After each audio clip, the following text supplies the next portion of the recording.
Hey guys, Bike here, and I'm back again with another Last Epoch build guide video. This one is for the Paladin. This is my day 3 update for bleed hammers. Don't bother looking for days 1 or 2. I didn't record or upload any. If you're interested in seeing how I progress the build, there's a link in the description down below to a playlist that will have all the streams relevant to this build in Season 2.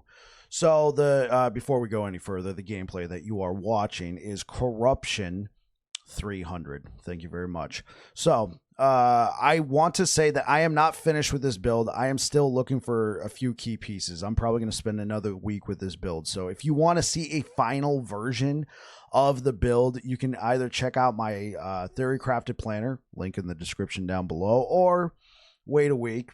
If so, that's okay. I understand. Possibly like the video, possibly subscribe if you're not subscribed already to get more updates on this type of content. So let's talk about bleed hammers. I had a really good time with this build. We had a really good leveling process, just going right on through the campaign. There was a lot of just stopping and looking at all the new stuff, and I certainly wasn't racing at all. So it took me a little while to get through it, but we got through the campaign. Campaign was fine. Campaign was great. We made it into Monoliths. I lost even more time on Monoliths.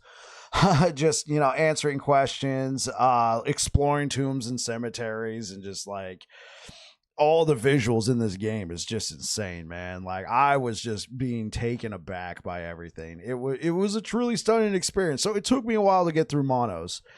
Then I got to Empowered Monoliths. I'm like, okay, guys, it's been hours. I need to really just like buckle down. And so I tried my best. Went through some growing pains, had to go do some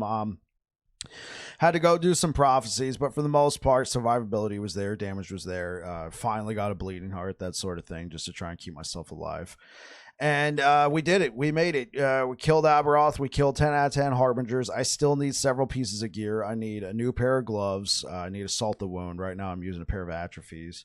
I need a better bleeding heart. I still have the one bleeding heart I found during the campaign. And yeah, I would definitely need a new bleeding heart. I need a Valdir's chalice. I'm just using a regular relic. So we're missing a few pieces of gear that I would like to have, but for the most part, we're getting there. It's just the refining process. I did go Circle of Fortune, so I'm not a Merchant's Guild. It would be around this time that Merchant's Guild would behoove me the most, where I can go and buy stuff, but unfortunately, I'm not there. So I found a few good pieces of gear, as you do with Circle of Fortune, just random pieces that are like, oh, this is going to be good. But then I need a few more pieces. So it's going to take me a little while to get there. Circle of Fortune train. If you've ever played Circle of Fortune, you know that your first build kind of takes a little bit longer to get there. But then once it's there and you start blasting, you're able to start farming up for your other stuff. And that's what I'm looking for. So yeah, I'm going to have to keep farming that up. Anyway, I had a really good time with the build, but there's one major issue I've had with it. Now that I'm in Corruption 300, I would like to push the corruption higher, but one key feature of Season 2 that we like to, do is tombs and cemeteries. And I wasn't noticing this before because I was just blasting through everything. But now that I'm actually taking damage and needing to worry about defenses and stuff, I've noticed most of my deaths have come from tombs or cemeteries, and that's because your hammers despawn on the walls. Yeah, this has been an issue in Last Epoch for a while. Certain objects, your hammers will just despawn, projectiles, that sort of thing. But it's very noticeable in tombs and cemeteries. Especially when you're fighting like a champion enemy in a hallway and then half your DPS is being wasted on the wall. It can be very frustrating. I'm more cognizant of it now, so I'm starting to play around it. I'm trying to get out of the hallways. I'm trying to get away from the walls. But it is still pretty annoying having to deal with that. There's also certain woven echoes. Like there's one you got to like defend the point. And while you're trying to defend the point, I found out it doesn't actually die. It just, your progress goes down if you don't kill the enemies. Well, there's a bunch of enemies that like to rush up into it, and you're trying to like stop them, and your hammers are all just despawning on the object. It's really freaking annoying. And for that reason, I think Bleed Hammers is like a B+ or A- tier build. When you're out in the open, you're doing great. You're getting all the leech. You're applying all the damages. damage is pretty good, but like in these tombs and cemeteries, it can be a little difficult. I'll keep playing around with it. I'm sticking with the build until I come to a very satisfied place. I'm not abandoning it. I just figured I would mention it right here in this update video. So with all that being said, let's go ahead and jump into the game. All right, here we are in game. I'm going to give you a quick little demonstration on how things work. So some skills got some changes I'm sure you guys have experienced. Symbols of Hope now just automatically summon. You may notice that my Symbols of Hope is a little bit different than what I put out in the planner, and we'll go over that, but this is a very useful skill. Smite, we're still using it the same way in the planner. Wait, this is Symbols of Hope. Okay, cool. Smite, we're still using it the same way in the planner. My hammers have changed from what I put out in the planner, and we'll go over that. Here we are with Holy Aura. Still pretty much the same way as the planner. And then Abyssal Echo, still, excuse me, pretty much the same way as the planner. So here's a quick demonstration. If maybe you're new and you're just finding this video for the first time and you're like, oh, that build looks pretty cool. Leveling guide in the description down below, along with anything else that's relevant, loot filter, that sort of thing. So basically you just summon a bunch of hammers. This is the new skill cosmetic. It's pretty cool. Just summon a bunch of hammers. You gotta, especially for targets like this that are kind of skinny, you gotta kind of find the sweet spot. Still working on my bleed chance, but hey, look at that. Objects going through walls. Nice. Yeah, I'm being a bit smarmy here. So, anyway, you just attack the guy, you do this damage, and then you can use an Abyssal Echoes, consume all stacks of bleed, and start building up again, and he will start taking more damage. You can rush around with that, and it's kind of a very simple build in that regard. You rush around like that. Use your hammers, use your Abyssal Echoes for a little bit more pop in your face damage, and yeah. That is how we currently play. So let's talk about the gear, then we'll go into the idols, the blessings. I'll show you my Weaver's Tree. All right, I'll show you my Weaver's Tree simply because I know certain items don't appear in the Weaver's Tree when you look at it through the planner. So we'll go over that for a little bit. I'm still messing around with that. And then we'll go over the passive tree. So let's talk about the gear. So this is what I currently have right now. I think I'm going to be aiming for either a Leonine's or a Decayed Skull. It really depends. So far it feels like the damage over time is not as serious as it was before. So I think I'm not going to need as many sources of dot reduction. I got myself a Champion's Regalia. I was able to get 3 out of 4 stats. Well, the mana is whatever. I probably either prefer... Mana's not bad. I'd probably prefer Strength or Chance to Bleed while wielding an axe. And I would like to mess around with the new set crafting. But so far I haven't been... I haven't really been able to get the choice pieces of gear to be able to put that on there. I've been just trying to take what I can get. So I found this Champion Regalia to be not too bad. This is my only source of damage mitigation against time. I think I might have something on my idols. And then the passive tree. We'll go over that in a little bit. I got really lucky with this Dragonbone Axe. Really lucky. I used the new Rune of Redemption. This was like a chance to stun. T7 chance to stun. And I literally looked at the camera and I went, give me chance to bleed. You know, not expecting to get it. Hit the button. Turn into a chance to bleed. Yeah. Yeah, that's going to be a YouTube short. Keep an eye out for that. And so then we were able to craft some stuff. You might notice I've been putting, at least on this piece, I put Critical Strike Multiplier on here.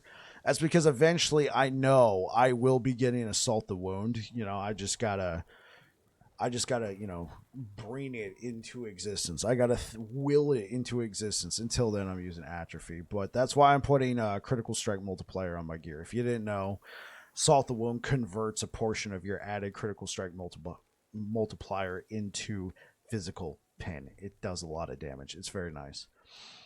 Reigns, these are just, I try to get some mana regen on the reigns, as well as sealing a throw-in attack modifier, and then getting throw-in attack speed, and then whatever else I need. Obviously, this base is not the best. It's not the best base, but you take what you can get. Gold ring's not too bad.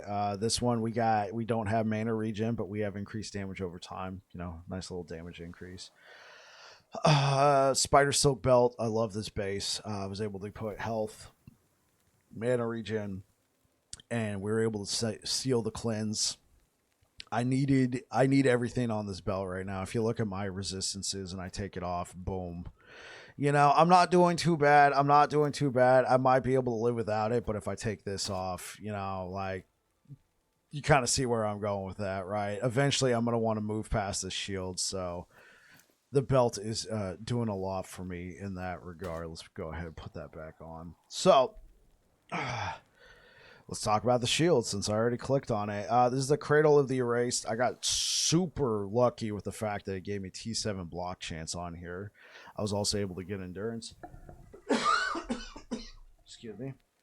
I was able to get endurance and physical resistance.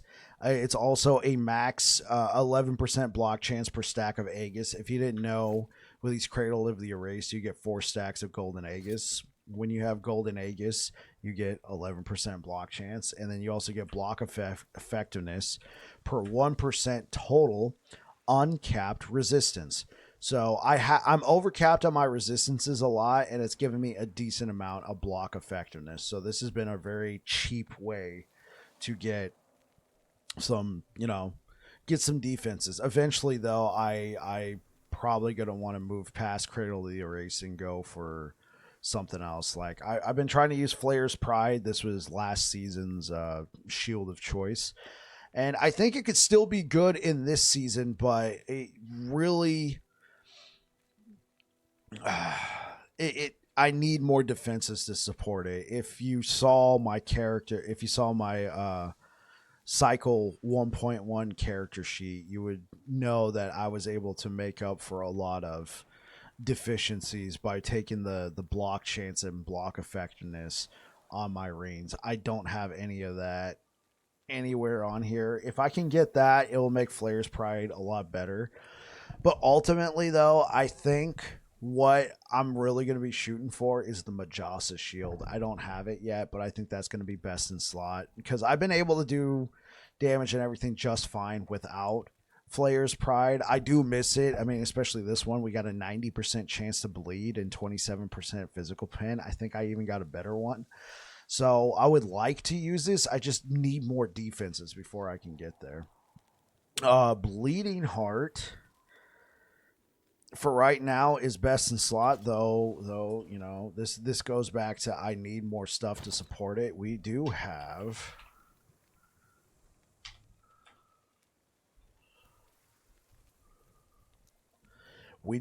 a 1 LP Nihilus with a +2 to all skills, good armor, 4 seconds of frenzy after you evade, and 35% mana regen. It's also got 11% health. This is going to be very good. The thing is, right now, this is my only source of leech. I would really like to have a Valdir's Chalice before I move to this, but yeah, I think this will be good, but there's just several key pieces of gear I'm missing. So we talked about all that. Let's talk about Atrophy. So why am I using Atrophy? Well, it's been a very cheap way to get pen against all resistances, which is something that I'm still kind of lacking, right? Other than these gloves, my only other source of pen with bleed right now is the Champion Regalia. So I would like to get some more. So I've been using this. It's also been giving me a chance to slow. I think Atrophy is fine for this for the moment. If I'm going to push Corruption and I don't have Salt the Wound, I think I'm going to need to go for Eternal Gauntlets. I'm just going to have to give up on the damage. But so far, it's doing 300 Corruption just fine, and it farms pretty quick. And yeah, let's talk about the boots. Blood of the Exile. I found a 1 LP, good rolls. 36% more physical ailment damage to moving enemies. Great. I used the new crafting system. I was able to guarantee the 30% movement speed. Yeah. So I got my boots. It's all in place. And let's talk about the relic. It's nothing special. It's got a T6 health. I like the fact they also added this new health affix on here, so you can have double health on your relic. Very nice. And then I went for hammer throw and mana regen. I think ultimately I would like, if especially if I can get a Nihilus right here, I would like to just go for Valdir's Chalice with critical strike multiplier. But I'm just trying to bulk out my defenses, especially like right here. I need a better champion regalia. I just need better stuff. But it's doing the job right now. Obviously, this is pretty cracked. This is pretty cracked. And that's about it. I mean, I got 2 pretty cracked pieces of gear. And then a bunch of, it's aight. It's aight. So it's going to take some time, especially when I can just blast. All right, that is the gear. Let's go ahead and talk about the idols. So I'm still working with the system. I'm still trying to find the right idols. Right here, I got 23% chance to cast Smite.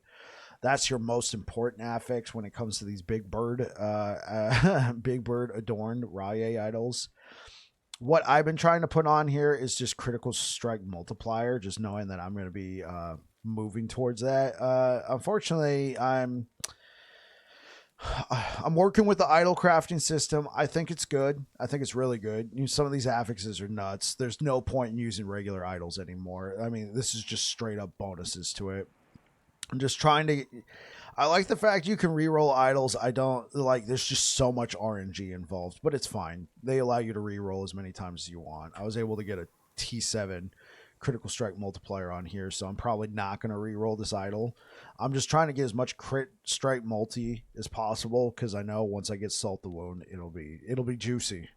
It'll be juicy. We'll be doing a lot of damage. So we're still just searching for that. I think this is the only idol I have right here that has best in slot prefix and suffix, right? It's got the best in slot bleed duration and increased damage over time. Now, they're not the best rolls, but I got the most important one in my opinion, which is the bleed duration. I would say block effectiveness is also a good one if you can't get it, but literally I'm taking whatever I can get. And then chance to cast Smite on hit. Very nice. Very nice. Let's talk about the blessings real quick, and then we will go over the Weaver Tree. Let's go over here. So, first, I got this question a lot. So, after I made it to Empowered Monoliths, people have been asking, what is the first blessing that you focused on? And it was this one. Trying to get that XP. So I got very lucky. I got the 10% experience.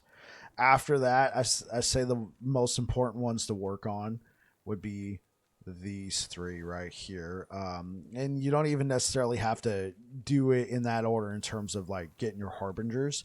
Just trying to get these blessings. I'm still working on it. I still haven't gotten like a best in slot here. This is 86%. 100 is the max, in case you're curious, in case you're wondering. So I'm trying to get that one. Also going for mana here. If I was short on my lightning resistance, I would take that, but yeah. Anyway, let's go ahead and talk about the blessings real quick. I just wanted to show you guys what I was trying to prioritize first. So you want increased experience. This one I'm going for ring rates because I'm going to need a lot of rings before I can get my best in slot one. So I'm looking for the rings. One-handed axe drop rate. I don't really need it as much, but I'm keeping it there in case I could get a slightly better one. I went for prefix shard drop rate just because all your class skills are prefix shards, right? Yeah, pretty sure most of them are. So you can build up some extra shards that way. Going for your prefix shard drop rate. Here I went for I'm going for mana. I'm trying to get a higher one. If I need the lightning resistance, I would go for that. You could also go for health regen. I just needed a little extra mana to make it feel comfy. Health regen is pretty good too, so I'm not gonna lie. Health regen could be really good in this situation. Grand Emptiness of Ash, the critical strike multiplier. Again, I'm not using it right now. You can go for health if you need it, but I was able to get a max 40%, so I feel very happy about that. Sticking with that. Chance to bleed. This is a priority, trying to get it up a little bit higher, but yeah, there we go. I was able to get armor pretty early on this one. As you can tell, I haven't really pushed corruption, whereas I've pushed corruption in the other timelines. So I would like to go back and then try and just farm out a better one. You know, try and get that as close to 320 as possible. I got very lucky, 55%. on here. So the armor one here is pretty good. I'm eventually probably want block chance. The thing is, because of my current shield, going back to my shield, I have 108% block chance. Sure, I might take a hit and lose some block chance, but I have 108% block chance. So my gear right now is reflecting the fact that I am using this.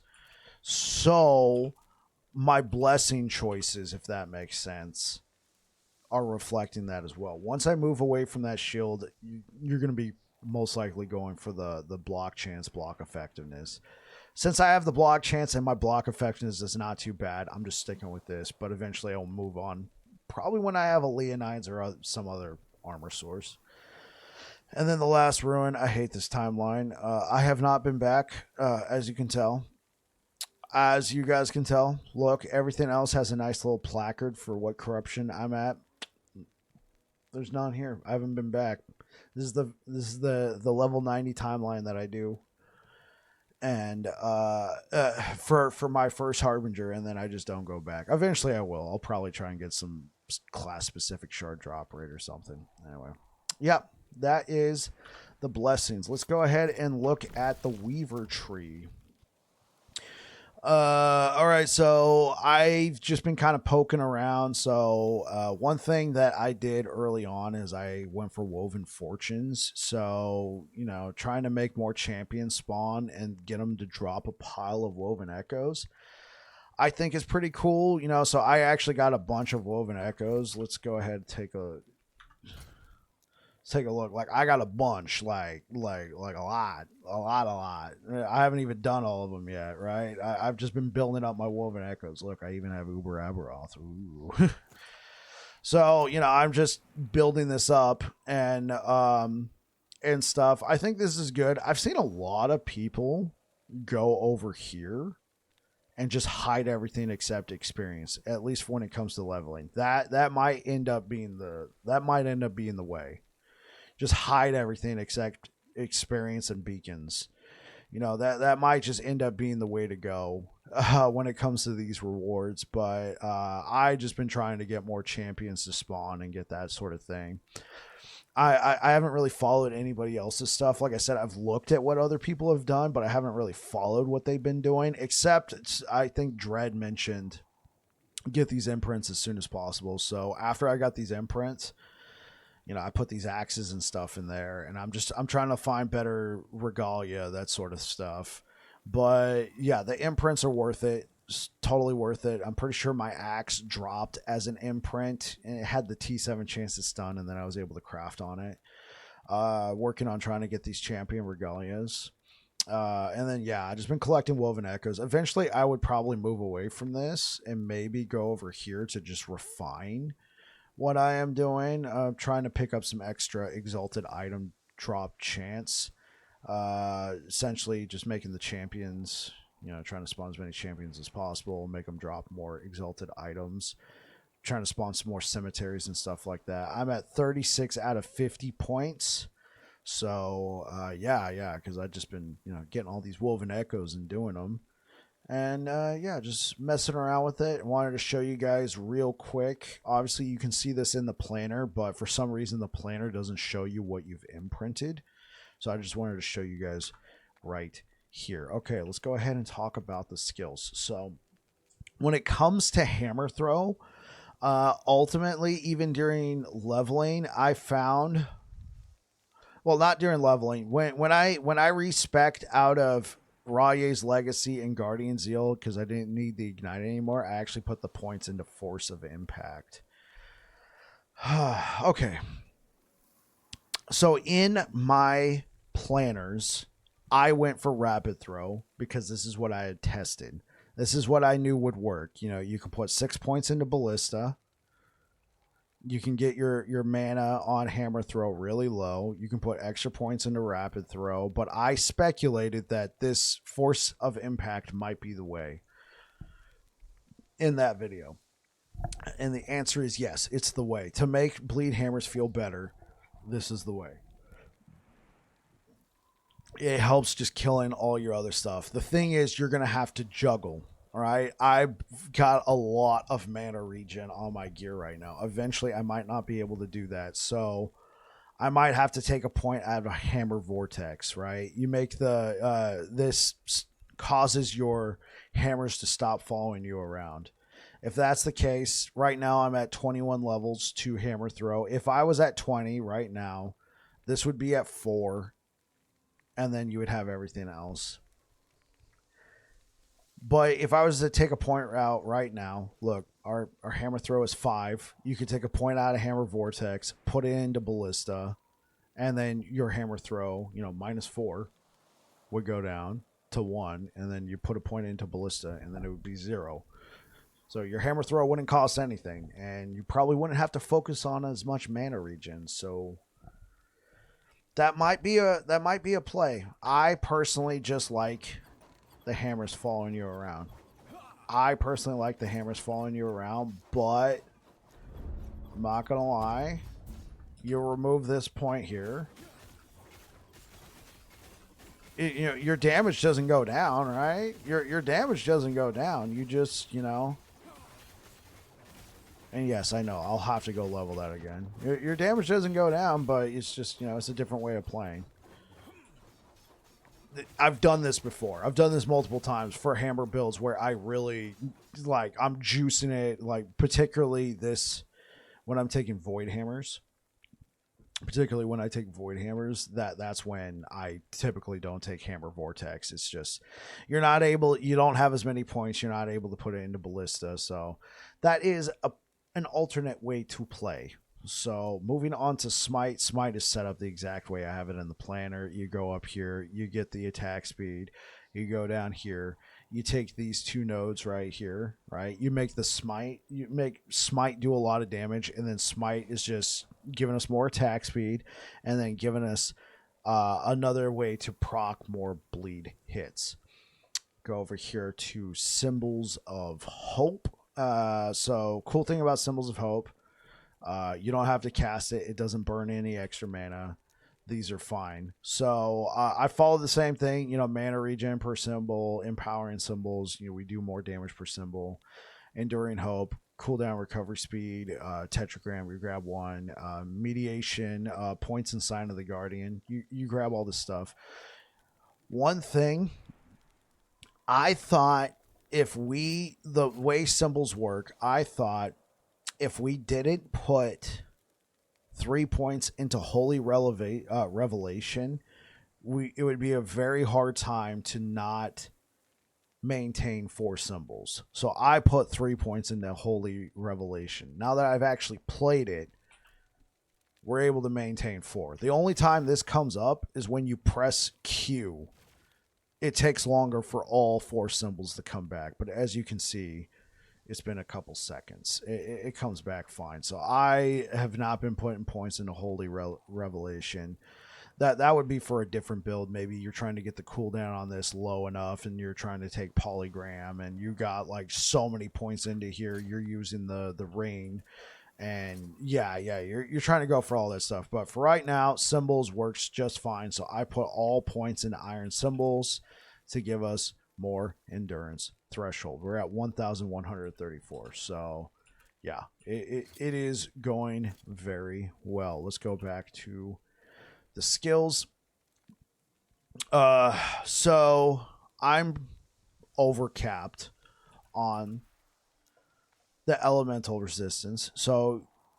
And I'm overcapped on endurance. So I probably don't need this many points into shelter from the storm, but we're using this shield. It benefits you if you're overcapped. Also, if I ever move away from the shield, I'm going to need those points again, so I'm just keeping it.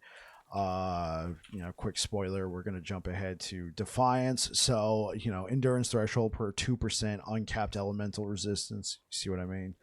I'm not going out of my way, like taking the lightning res or all res or anything like that, but if I'm overcapped as is, I don't see the point in changing it. Okay, so we're keeping shelter from the storm. This gives us another form of cleanse as well as poison resistance. 4 points in call to arms. If you're leveling, the main thing you're trying to do, you take your survivability and then 2 points, 2 points, 3 points, and then you go back and you fill these out. So yeah, 4 points into call to arms, get your physical damage. Throwing attack damage, it doesn't really help. You're just trying to get to here so you can get the throwing attack speed and haste chance, and then attack speed. Right here, 9%, 9%. You just got an 18% attack speed and doubled when you use Holy Aura. So Abyssal Echoes. So I have tried a couple different ways. Somebody was recommending that I take this node, Screaming Rifts. It could be a possibility, all right? So if we go back over here and we show what I was showing earlier, and we're trying to hit these enemies, and we're trying to get all that fun stuff, right? Then we use Abyssal Echoes. The way I have it set up right now, actually that's annoying, sorry. Hold, please. Okay, so the way I have Abyssal Echoes right now, the idea is it works really well when you also have Hammer Vortex. So you go running into a group of enemies, your hammers are already out in front of you, they hit all the enemies in front of you, deal a whole bunch of bleeding damage, and then pop. You just consume all bleed stacks immediately, and then you start building back up again. What somebody was recommending I try, and ultimately I moved away from it, but I did give it a shot. Screaming Rifts, you activate this, you can no longer chain, so you can't hit big groups of enemies. Your Abyssal Echoes becomes more of a boss killer for you, more of a boss DPS tool. So what you do with that is you attack the boss, bam, bam, bam, bam, bam. Activate this, consume all bleed stacks, and then what happens is this keeps casting Abyssal Echoes for you for a series of echoes, like with like 1 second intervals. Now, if the enemy moves out of range, no longer useful. If you're not able to build up bleed stacks as much anymore, not really useful. The idea would be that you have so much bleed that you can keep pounding on the enemy. You activate that, it consumes all your bleed stacks, and then by the time it's consuming your next stack of your next, 1 second later, it's consuming all bleed stacks again. You've already put like 300 or 400 on there. I'm not building up that much bleed stack, so I found that the damage was a little lacking when it comes to the consumption with Sanguine Eruption. So ultimately, I've gone back to the version that I had in the planner. Just great for taking out big groups of enemy. Gives you a little extra pop against those big bosses. Helps apply Crumbling, which has enemies take increased damage over time. Overall, I'm very satisfied with Abyssal Echoes. Also, if you're struggling with mana right now and you're just spamming Abyssal Echoes, try saving this for big groups of enemies. Tougher enemies like your rares and champions, or even just bosses. Try saving it for that, and then if you're really struggling, take points out of a Hammer Vortex. All right, that is the skills. Let's go ahead and talk about the passive tree. So I've kept the passive tree mostly the same from the way I had it set up. Gonna have to play with some stuff, but we kept it with the same 30 points here, right? Went for the stun avoidance. I'm still getting stunned, but I don't feel like I'm getting super like followed up stunned. But there might be a world where I take 5 points out of Relentless and I put it into Fearless. There might be a world where I do that, right? I don't care about the increased damage. I was taking it for the stun immunity. So I found myself not getting chain stunned as much with this, so this has been nice. I hadn't really used this node before. I thought it was brand new when I was putting this together. I never used it. And then I was looking at an old planner and I realized, oh, this has been in the game and I've just never used it. And I recommended it for my season 2 planner. So oopsie. And I find myself not getting chain stunned as much, but you can still catch a quick double stun, not quick, but like stun, couple second or two stun. That might be enough for you though, just to not get chain stun. Just catch a stun and then get out of there.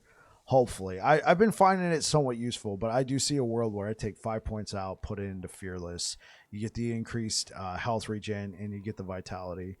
Valiant Charge. I've been liking Valiant Charge. I could see a world where you take points out of here. The 30 health and the 30% cooldown recovery might not be worth it to you, especially if you're not Like I'm using an unspec shield rush. Like I can definitely see a world where you're not interested in taking Valiant Charge and you want to put more points into Fearless. That's definitely a thing too. This was always super useful when I was taking Volatile Reversal. Now that I'm not using Volatile Reversal, this has just been 5 points I put in here out of habit. I still think there's a usefulness, but I wouldn't blame you if you took it out and put it into Fearless or something. We're going for Blade Master for that 30% attack speed with your throwing attacks. I haven't put the 3 points here into Steel Aegis yet. The reason why is this guy. So I haven't put 3 points here yet. I haven't finished out Shield Wall yet either. I mean, maybe I should because of less stun duration, but for the most part, I've just been trying to bulk up my survivability. Let's talk about Void Knight real quick before we jump into the Paladin tree. I've put all 10 points into Abyssal Endurance. So far, it's going all right. You know, I'm way overcapped on Void, but I needed the physical resistance. If I did not need this, I don't think I would try and put points into Void Corruption. This used to be a quick, you put 1 point here, you would get all that Void resistance, right? You would get all that Void that critical strike multiplier per point spent in Void. But now that this requires 5 points instead of 1 point, I don't think I would go for that. If you wanted to, you can only put 5 points into Abyssal Endurance and then try putting 5 points into Devouring Blade. That way you can get extra health leech and a little increased damage, but I just like the comfy health of, survivability of this. Let's talk about the Paladin tree. So, like I said, I got 4 points left. I've completed all my passive points. This is my current tree. I did put 3 points into Honor. I technically don't need this right now. I could respec and put it into Conviction. That might be a better use. But it's giving me some block effectiveness. 9 points in Valor. I probably don't need this many points right now because I got the shield as well. So he could do with some cleaning up here. Blinding Light's been working out. I might end up going for 1 extra point in Blinding Light, like 2 points. Make that a 14% chance to blind. Right now, this is my only source of critical strike reduction, so I might end up going for that. Holy Icon, 5 points. I think this is fine. I needed the necrotic resistance. We can do for some cleanup, but I know once my gear changes, I might be settling back on a setup similar to this. We'll change appropriately, of course, but I was just kind of following the guide and following what I've normally done. When it comes to this, I might have to clean it up a little bit, but who knows? I'm going to be blasting, get some new gear, and then we might settle back onto this, if that makes sense. Frailty, I love this thing. I love this thing so much. You get a 10% frailty chance, which for throwing attacks, especially when you're doing spiral hammers, bro, you get it so fast. 5 points into Sanctuary Guardian. We get the all res with the shield. It's very nice. You get armor with the shield. Very nice. Caspi, we're not using it, but that's cool to know that's there. Shield wall. Get the block chance, less stun duration on you. I don't really need this that much right now, but it does have that less stun duration. I've only put 2 points. 8 points into Penance. This get all that bleed chance that you can get. Redemption, physical pin with bleed. This is our only other source of physical pin with bleed other than our chest piece, 49%. Been very nice. I'm currently dumping the rest of my points into Reverence of Duality, just trying to get that health, damage, and mana. 1 point into Covenant of Light. So I think in the guide I put 5 points into Covenant of Dominion. I might have put 5 points here. It depends. I think the gear that I had, we were pretty good on armor mitigation, so I had put 5 points into Covenant of Dominion.